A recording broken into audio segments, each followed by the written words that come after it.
로마서 8장 18절에서 25절까지의 말씀. 생각하건대 현재의 고난은 장차 우리에게 나타날 영광과 비교할 수 없도다.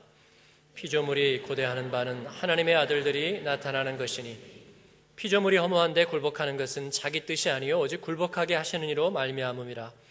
그 바라는 것은 피조물도 썩어짐의 종노릇한 데서 해방되어 하나님의 자녀들의 영광의 자유에 이르는 것이니라. 피조물이 다 이제까지 함께 탄식하며 함께 고통을 겪고 있는 것을 우리가 아느니라. 그뿐 아니라 또한 우리 곧 성령의 처음 익은 열매를 받은 우리까지도 속으로 탄식하여 양자될 것 곧 우리 몸의 성량을 기다리느니라. 우리가 소망으로 구원을 얻었음에 보이는 소망이 소망이 아니니 보는 것을 누가 바라리요. 만일 우리가 보지 못하는 것을 바라면 참음으로 기다릴지니라. 아멘. 오늘 로마서 강의 48번째 시간, 세 가지 탄식이라는 주제로 말씀을 나누겠습니다. 해피엔딩의 시나리오입니다. 그 가운데 들어있는 세 가지 탄식, 궁금하시지 않습니까? 첫 번째, 오늘 말씀은 모든 피조물들이 함께 속으로 탄식하고 있다, 그렇게 말하고 있습니다. 피조물은 지음받은, 창조된 존재를 말하는 거죠. 그런데 그게 어떻게 탄식을 합니까? 의인화한 것이죠. 그 중에는 물론 인간도 포함이 됩니다. 우리 인간과 하나님이 창조하신 모든 만물들이 함께 속으로 탄식하고 있다. 좀 시적인 표현이기도 하지만 이게 무슨 의미일까? 오늘 말씀은 그 피조물들이 허무한데 무릎을 꿇었기 때문이라, 허무한데 굴복했기 때문이라 그렇게 말하고 있습니다. 언뜻 연상이 되시지 않습니까? 에덴 동산의 사건이, 창세기에 나오는 인간이 하나님과 결별하고 등을 졌던 바로 그 사건, 그 이야기. 인간이 하나님을 멀리 하기 시작한 그 순간, 하나님은 인간에게 가장 고귀한 자유를 주었지만, 그러나 그 자유는 방임이 아니었습니다. 그냥 네 마음대로 살아, 네가 뭐든지 할 수 있어. 하나님은 우리에게 그런 자유를 주실 수 없는 분입니다. 가장 안전한 자유, 가장 빛나는 자유. 피아니스트가 가장 자유롭게 연주하고 그리고 그 가운데 빛나는 완전한 화음들을 이루어낸다면, 그는 자기 마음대로 마치 그 재즈 피아니스트가 거의 즉흥적으로 모든 것을 치는 것 같이 그냥 영감을 얻어서 어느 날 갑자기 하기 때문에 그가 자유로운 것이 아니라, 그가 엄청난 온전한 울타리 안에, 그 법칙 안에 조금도 떠나지 않고 머물러 있기 때문에 그는 진정한 자유함과 빛나는 소리에 도달하게 된 겁니다. 하나님은 우리에게 그런 자유를 선물하셨지만, 그러나 거부할 수 있는 기회도 주셨습니다. 이해할 수 없는 하나님의 사랑입니다. 인간은 당연히 두 번째 가능성을 실험해보고 싶어졌고, 그리고 자기가 모든 것의 주체자, 결정권자가 되는 것을 원했습니다. 아니, 왜 내가 O만 쳐야 되지? X를 칠 권리가 있다면서 이것을 안 사용할 거면 왜 주었지?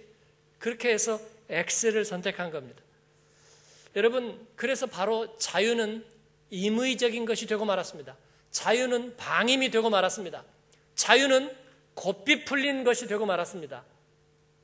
이것을 사르트르가 그렇게 얘기했습니다. 저주받은 자유. 하나님을 저버린 인간에게 자유는 저주받았습니다. 저주받은 자유 안에 살면서 이제 인간뿐만 아니라 자연조차 저주를 받았다는 말입니다. 모든 피조물이. 여러분, 자연이 저주를 받는다는 말은 맞는 말입니까? 모순이죠. 비인격적인 자연이 어떻게 저주의 대상이 되겠습니까? 그럴 리가 없죠. 자연은 그냥 자연일 뿐입니다. 그러나 그 자연을 다스리도록 자연 안에서 자연을 자연되게 하는 존재는 바로 인간입니다. 하나님은 인간에게 자연을 다스리고 관리하고 누리도록 하셨습니다. 그래서 그 인간이 저주받았다면 자연도 함께 저주받는 거예요. 여러분의 정원이 황폐하다면 여러분의 마음이 다소 황폐하다고 봐도 될 겁니다. 맞습니까? 예. 저희 집에도 조그만 정원이 있는데 옆집에 네 집이 붙어 있어요. 창문에서 이렇게 봅니다. 바람이 불어와 낙엽이 떨어지고 어느 집 정원에 낙엽이 방치된 채로 쌓여있나. 예. 한 집이 쌓여있는데 저희 집은 아니에요. 깨끗하게 싹 쓸어놨기 때문에. 전에 꽤 오랜 시간이 지났는데 독일 그 잡지에서 그런 기사를 본 적이 있어요. 아마 동독 지역이었던 것 같은데 어떤 한 집이 주위하고 전혀 접촉도 없고 그리고 문도 열지 않고 겉보기에도 뭔가 관리가 되지 않은 것 같은데 거기서 남자가 혼자 살고 있는 거예요. 근데 주변에서 그 집안에서 무슨 일이 나는데 전혀 알 수가 없는데 뭔가 냄새가 나고 이상해요. 그래서 주변 사람들이 신고를 했어요. 그래가지고 경찰이 가서 그 집을 열고 들어갔는데 그 집안에 빈병, 캔 이게 수천 개, 방마다 단 한 개도 버리지 않고 그대로 다 쌓아놔서 이 쓰레기통이 되어 있는 모습, 그 경악스러운 모습을 발견한 적이 있었습니다. 여러분, 그 주인이 어떤 상태에 있느냐에 따라서 그 환경은 지배를 받는 것입니다. 여러분, 낙차 크게 떨어지는 폭포가 저주입니까? 그렇지 않습니다. 아름답죠. 장관입니다. 장엄하기까지 합니다. 그러나 누군가가 그 폭포에서 떨어져 죽었다면 사람들은 그 폭포를 저주의 폭포라고 그렇게 부를 것입니다. 자연의 지배자인 인간이 저주를 받으니 그 환경까지 저주의 환경이 되었다는 거예요. 오늘 본문은 바로 그 저주받은 피조물, 그 저주의 내용이 무엇인가 그렇게 말하고 있습니다. 그 저주의 내용은 피조물이 허무한데 굴복했다는 것입니다. 여기서 허무한데라는 것은 공허함, 무익함, 목적 없음을 뜻하는 표현이에요. 인간과 피조물은 목적 없이 세상에 주어지지 않았습니다. 하나님의 영광을 위하여 그 영광의 목적을 위해서 하나님께서는 우리에게 목적과 사명을 주고 유효기간을 주셨습니다. 그리고 첫 번째 축복을 우리에게 허락해 주셨어요. 그 목적을 우리는 따라 살아야 되는 것입니다. 그 울타리 안에 있어야 자유로운 것입니다. 그러나 하나님과 하나님의 에덴을 떠나서 진정한 목적을 잃어버렸습니다. 그래서 그들은 탄식하고 있는 것입니다. 자연의 소리는 탄식입니다. 아니라고요? 정달새가 지저귀는 소리가, 뻐꾸기 우는 소리가 왜 탄식이냐고요? 예, 그들의 노래는 사실은 내용을 담고 있지 않는 거예요. 그 내용이 탄식이냐 노랫소리냐를 구별하는 것은 바로 우리의 마음입니다. 나폴레옹이 엘바 섬에 귀향을 갔습니다. 그리고 지중해의 쪽빛 바닷물을 보았습니다. 그리고 뭐라고 얘기한 거예요? 온 세상 사람들의 눈물이라고 얘기했어요. 저주받은 지중해 아니죠. 지중해가 어떻게 저주를 받습니까? 지중해를 바라보는 하나님을 떠난 인간의 버림받은 마음이, 그 탄식이, 그 맺힌 한이, 그 푸른 비린내도 나지 않는 지중해 바닷물을 눈물이라고 보게 된 것입니다. 목적도 없이 나는 방황했네. 소망도 없이 살았네. 십자가 앞에서 우리가 그렇게 찬양을 부르는 것입니다. 목적도 없이. 배가 있고 대양 위에 그리고 돛을 올리고 떠 있지만 목적이 없는 것입니다. 그 자리에서 표류하고 맴돌고 있는 인생. 그 자유는 저주받은 자유입니다. 하나님 없는 자유입니다. 허무한데 굴복하는 것입니다. 하나님 없이 살아가는 사람 중에도 선하게 살려는 사람들이 있습니다. 그리고 실제로 선해 보이는 사람들이 있습니다. 그들에게 인생의 주요한 덕이, 인생에서 가장 중요한 덕목이 뭐냐고 묻는다면 제 생각에 여러분 설문조사에서 한번 우리가 내기해도 좋아요.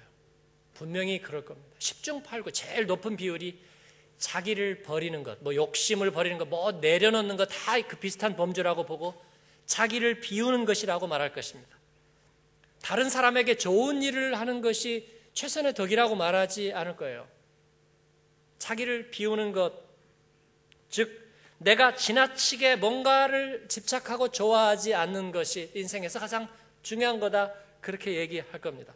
지나친 욕심을 가지지 말아야 하고, 그리고 과식을 피해야 하고, 또 지나친 말이나 행동을 삼가야 한다는 것입니다. 한마디로 말하면 이기적이지 않은 삶. 그런데 여러분 대단히 소극적이죠. 한국의 전통적인 미덕은요, 여기하고 다르지 않아요. 한국의 미덕도 이와 공통점이 많습니다. 그래서 전통적으로 우리 한국 사람들은 대화를 할 때에도 뭐예요? 양반들은 즉문즉답을 피하는 거죠.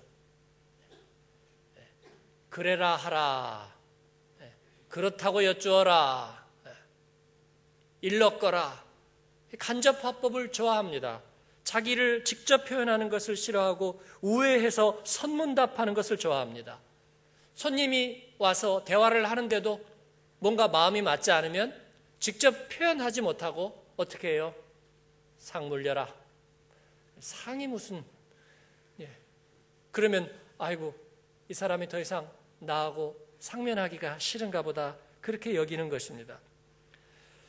화를 직접 낼 수가 없어서 화는 풀이라고 말하는 거예요. 화를 어디다 풀어요? 어디다 풀죠? 어디서 뺨 맞고?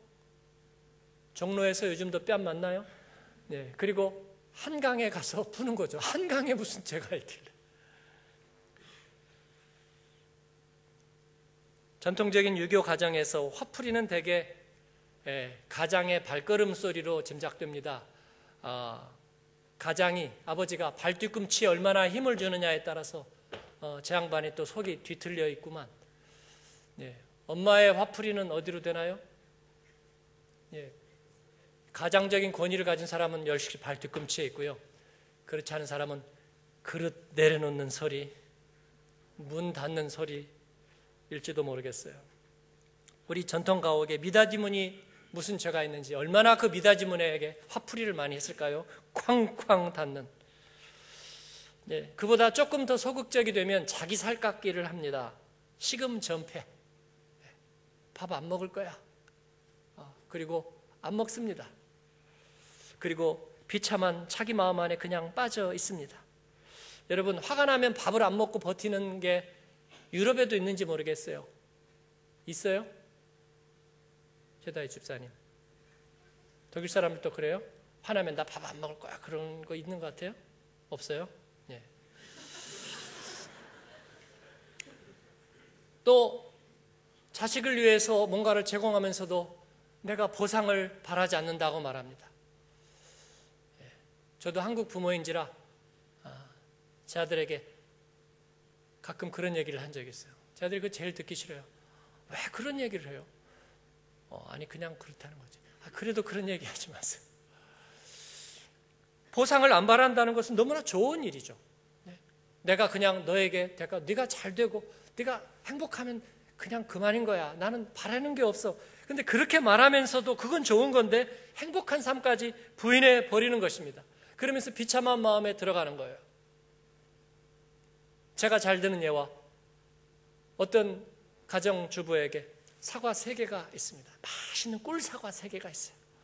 이걸 어떻게 할까 말이에요. 이 사실을 아는 사람은 자기 혼자밖에 없어요. 혼자 3개를 다 먹어도 그 비밀은 잊혀지는 거예요. 그러나 그 사과를 놓고 무슨 생각을 할까요? 우리 아이 줘야지. 하나. 2번째 사과는 누구를 줄까요? 남편이요? 아니라니까. 두 번째도 우리 아이 줘야지. 하나 다 먹고 놔줬다가 또 우리 애 줘야지. 나머지 하나는요? 내가 먹을까? 그래도 밉지만 남편 줘야지.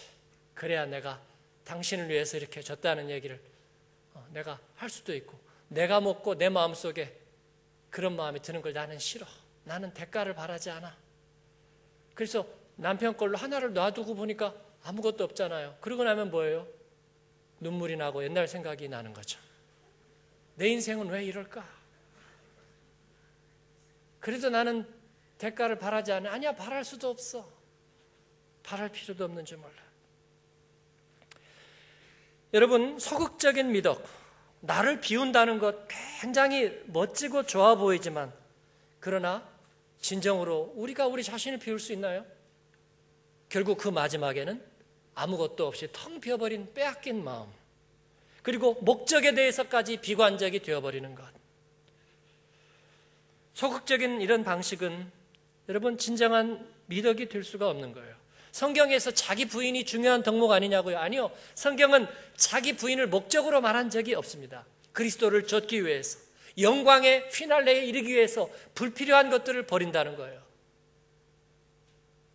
우주선이 대기권을 통과하기 위해서 이제는 연료 탱크를 버려야 된다는 거예요.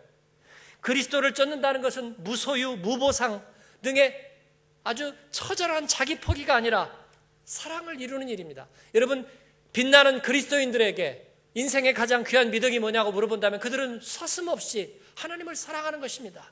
그 사랑을 알게 하는 것입니다. 그들에게 참된 행복한 복음의 길을 제시하는 것입니다. 그들을 위해서 우리가 내어주는 것입니다. 그렇게 말할 거예요.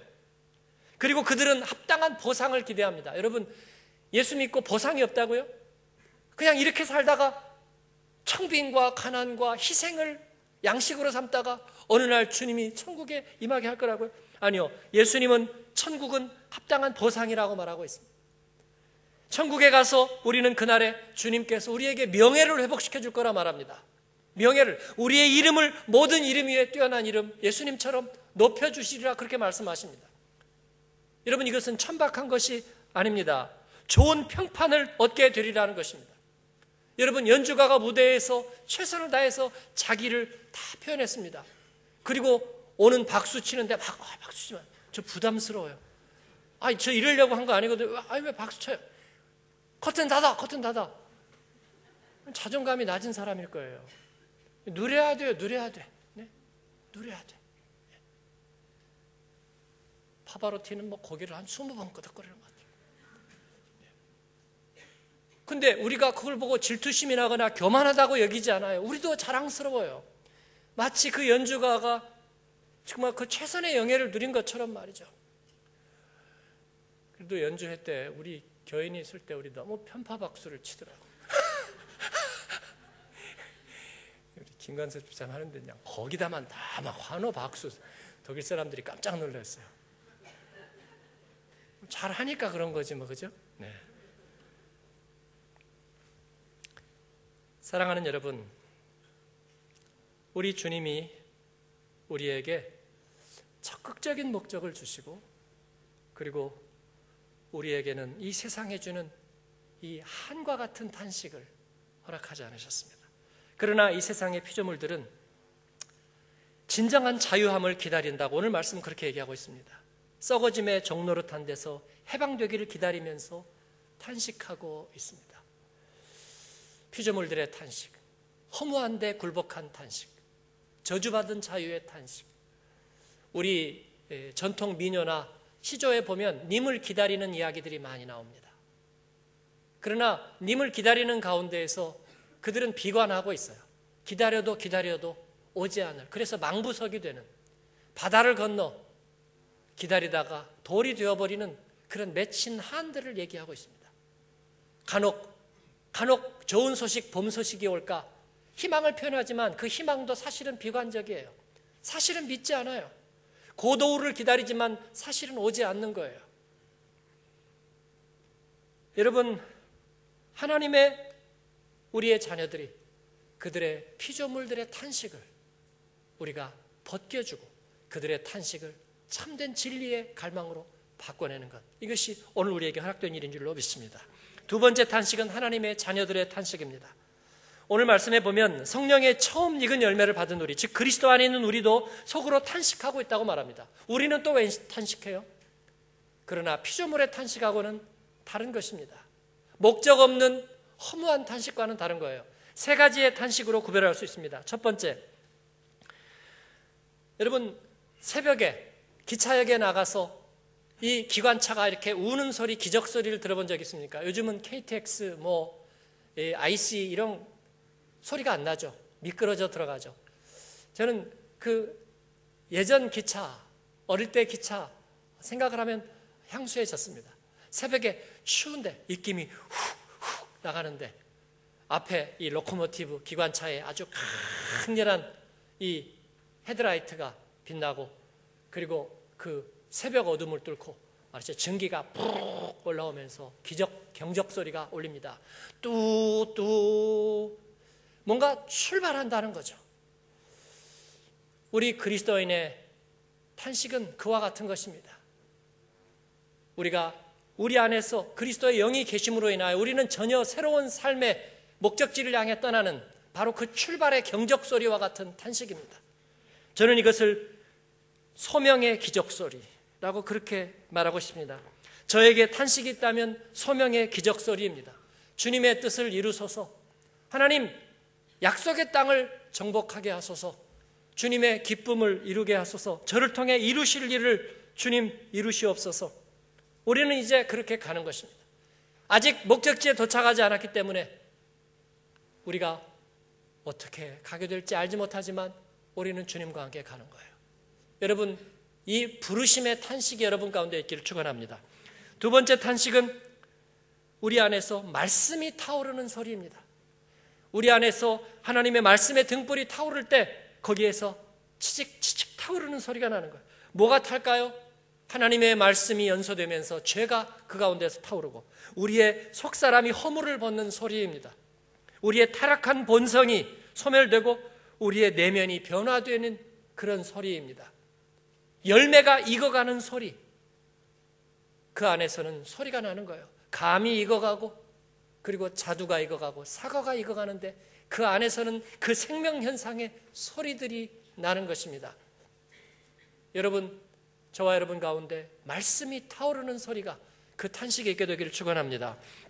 세 번째 탄식은 우리가 우리의 몸이 영광의 몸의 형체를 입고 이제 천국 입성하게 되는 그 순간, 그때까지 우리는 주님 앞에 탄식하는 것입니다. 이 탄식은 기도의 부르짖음입니다.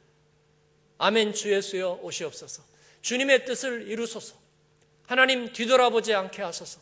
주님 내게 능력을 주소서. 주님 사랑할 수 있는 힘을 주소서. 주님 내게 구원의 통로가 될 수 있도록 나를 사용하여 주소서. 나의 하나님 나를 떠나지 마소서. 아빠 아버지 주님 내 안에 계시옵소서. 우리가 부르짖는 것입니다.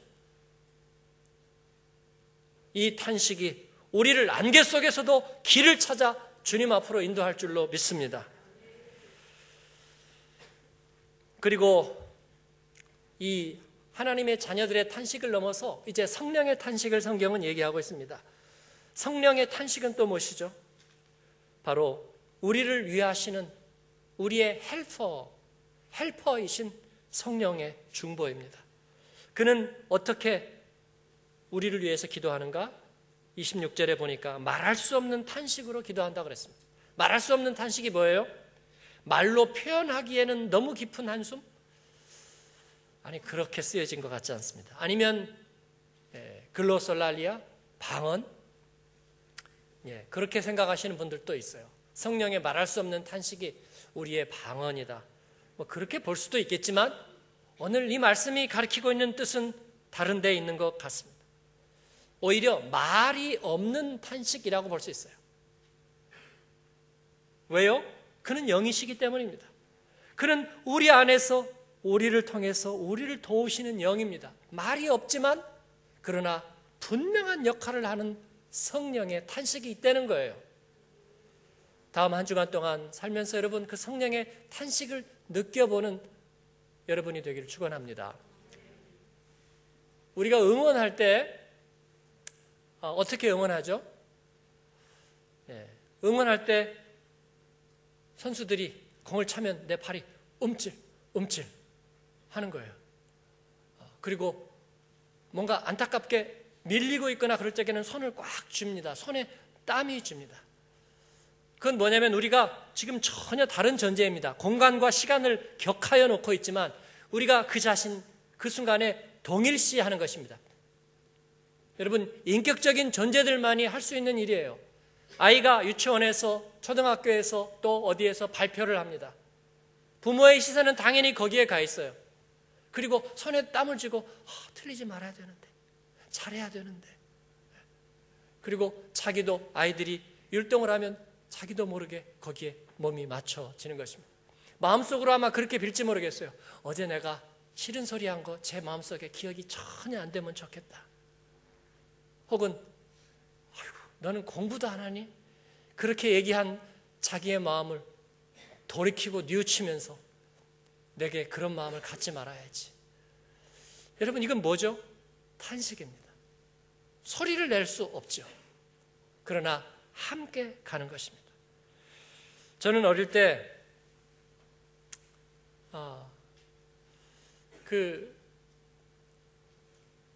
운동 경기가 국가대표라든지 축구 경기라든지 또 야구 경기라든지 이러면 제가 응원하는 팀을 굉장히 열심히 응원했던 것 같아요.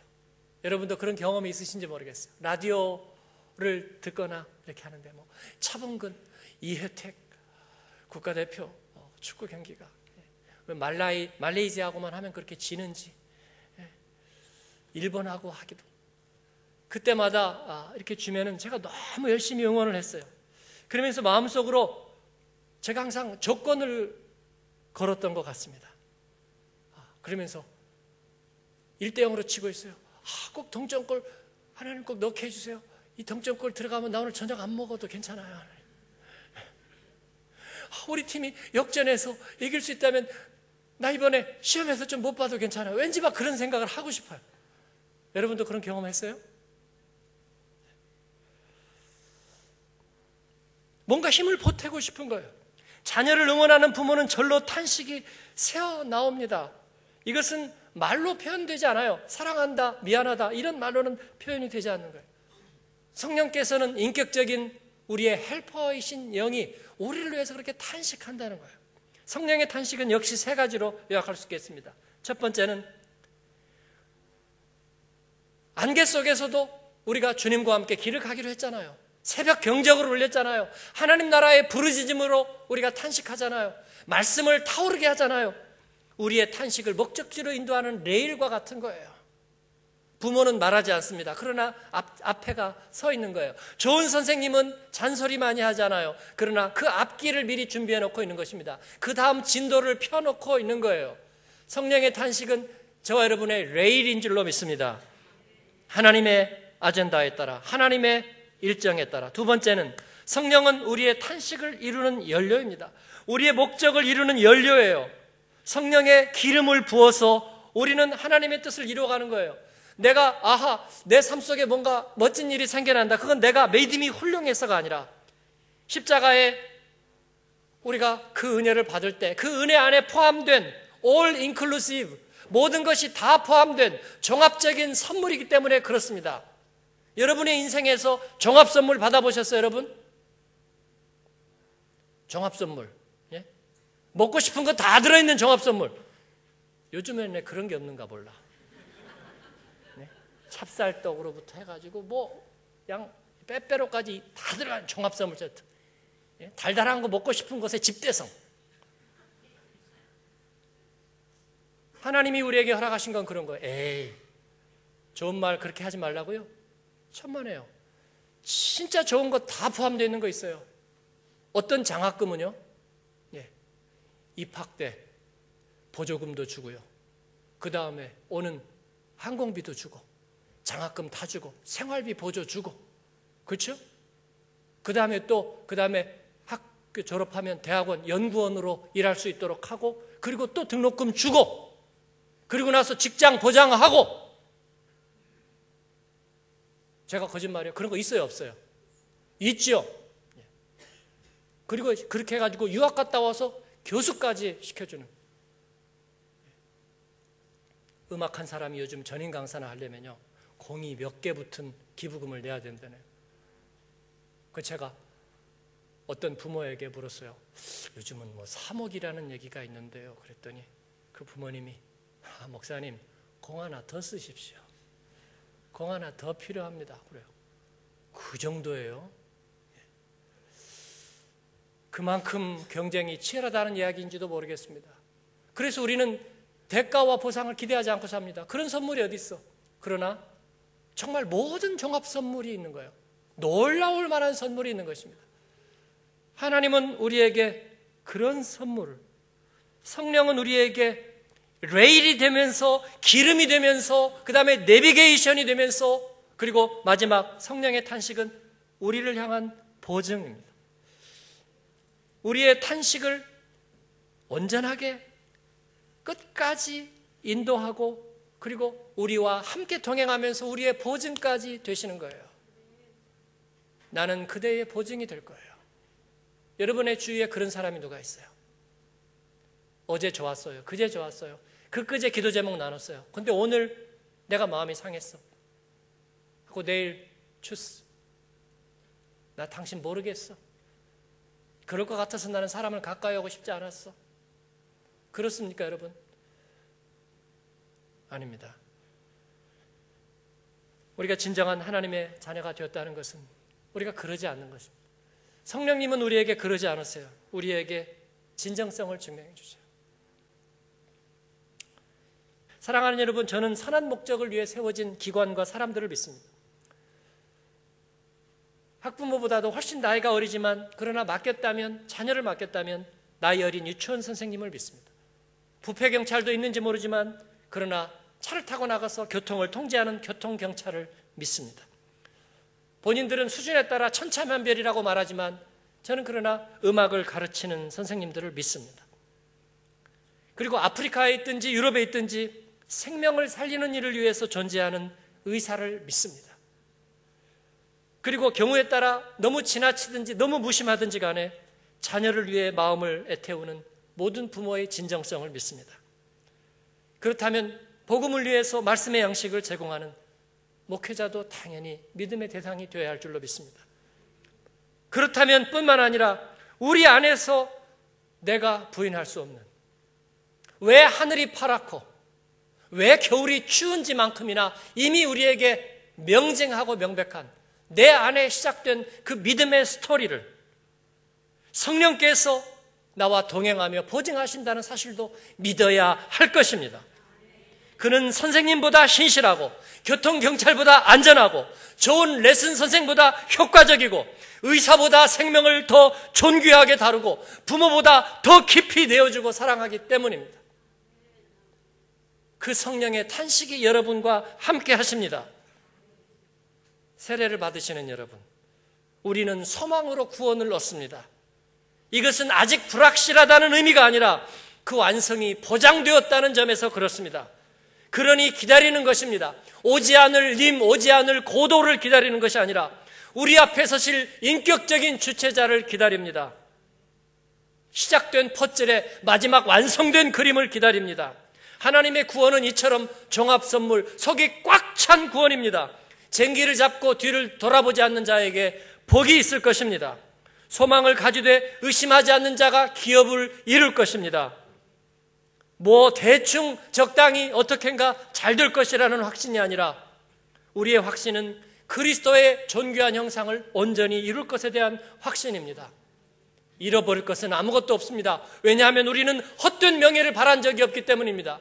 잃어버릴 것이 없습니다. 우리는 막연한 소망을 붙들지 않았기 때문입니다. 생명이 살아나고 우리 안에 시작된 일이 더 멋지고 빛나고 영광되게 성취되는 것을 우리는 바랐을 뿐이고 이것을 주신 것은 우리가 아니라 하나님이십니다.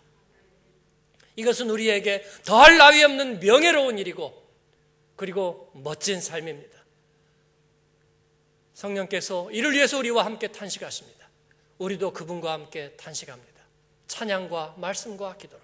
그리고 우리의 탄식은, 성령님의 탄식은 이 세상 피조물의 탄식을 치유하는 탄식입니다. 하나님 앞에 그렇게 부름받고 쓰임받는 저와 여러분의 남은 생애가 되기를 주님의 이름으로 축원합니다. 아멘.